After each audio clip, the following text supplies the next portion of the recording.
Estimado oyente, bienvenido. Le habla Nikos Ricoy y le invito a esta breve reflexión lógica y bíblica. El gran dilema teológico de toda la Biblia está en esta cuestión: ¿cómo Dios, siendo un juez justo, puede perdonar al hombre pecador, pero sin dejar de ser justo?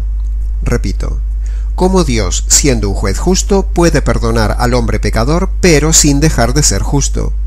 O dicho en otras palabras bíblicas, como dice Job capítulo 25 versículo 4, ¿cómo puede el hombre ser declarado inocente delante de Dios?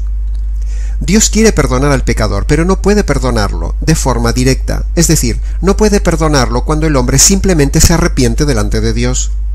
Porque si Dios perdonara al pecador cuando éste se acerca a él solo con arrepentimiento, entonces eso generaría un triple problema jurídico. Primer problema: Dios se convertiría en un juez injusto porque no estaría haciendo justicia sobre el pecador. Segundo problema: el pecador no recibiría lo que se merece, lo cual sería otra injusticia. Tercer problema: paradójicamente, pedir perdón a Dios sería un pecado, porque es como si el pecador le estuviera diciendo a Dios: no hagas justicia, déjalo pasar, olvídate del tema, sáltate la justicia. O sea, tres injusticias en esa acción de solo arrepentimiento. Imaginemos un delincuente delante de un juez. Se leen los cargos y se declara al delincuente culpable. Entonces el delincuente se pone de pie, levanta la mano, pasa al frente y le dice al señor juez: señor juez, tiene usted toda la razón, reconozco todo lo que he hecho. Le pido que me perdone, me arrepiento. ¿Cree usted, estimado oyente, que el juez va a perdonarle por el simple hecho de pedir perdón y arrepentirse?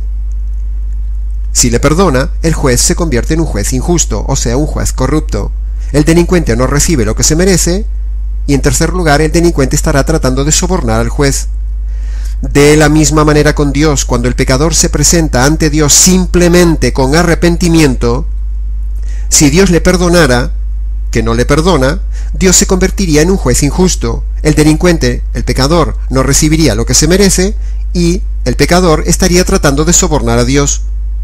¿Cuánta gente, estimado oyente, se presenta delante de Dios simplemente pidiendo perdón de los pecados o solo con arrepentimiento? Entonces, para que Dios pueda perdonar al hombre pero sin dejar de ser justo, primero, Dios debe satisfacer la justicia que demandan los pecados del hombre. Y segundo, también debe apaciguar su ira que producen los pecados del hombre. De esta forma, ahora sí, Dios podrá perdonar al hombre. Entonces, para lograr todo esto, es decir, para que Dios pueda perdonar y a la vez seguir siendo juez justo, Dios diseña un plan. Ese plan es el Evangelio. Primer punto: en la cruz, un inocente, Jesús, el Hijo de Dios, se ofrece como sustituto y lo puede hacer porque es hombre perfecto y nunca pecó. Como dice 1 de Pedro capítulo 3 versículo 18, Cristo padeció por los pecados, el justo por los injustos, para llevarnos a Dios. Punto 2. En la cruz, Dios, el Padre, al castigar y matar a su Hijo, satisface la justicia de Dios que producen los pecados del hombre. Como dice Isaías capítulo 53, que es la profecía de la cruz. En el versículo 4 dice: el Mesías fue herido por Dios y abatido. Versículo 6. Yahvé descargó sobre él el pecado de todos nosotros. Versículo 10. Yahvé quiso destrozarle y quebrantarle con padecimientos. Tercer punto: en la cruz se apacigua la ira eterna que el pecador merece recibir en la condenación eterna. Por lo tanto, por medio de la cruz, Dios, juez justo y santo, puede hacer dos cosas a la vez. Primero, dejar satisfecha su justicia y su ira, y segundo, puede perdonar al hombre que crea y reciba este mensaje por medio de la fe. Entonces, el dilema teológico que teníamos al inicio está resuelto. En resumen, podríamos decir que el Evangelio bíblico, verdadero y jurídico, consiste en que usted, estimado oyente, crea en dos noticias y obedezca dos condiciones. Crea en dos noticias y obedezca dos condiciones. ¿Cuáles son las dos noticias que usted debe creer? La mala noticia es que usted es injusto y hace injusticias. Y en contraste, Dios es justo y debe hacer justicia sobre sus injusticias. Romanos capítulo 1 versículo 17 dice: en el Evangelio se revela la justicia de Dios. Pero la buena noticia es que la justicia cayó en la cruz sobre otro. En la cruz el Padre descarga su ira sobre su Hijo para hacer justicia de sus injusticias.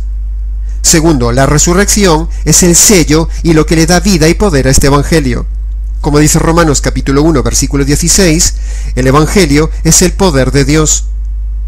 Y en 1 Corintios 15, 14 dice, si Cristo no resucitó, vana es entonces esta predicación y vano es también este Evangelio.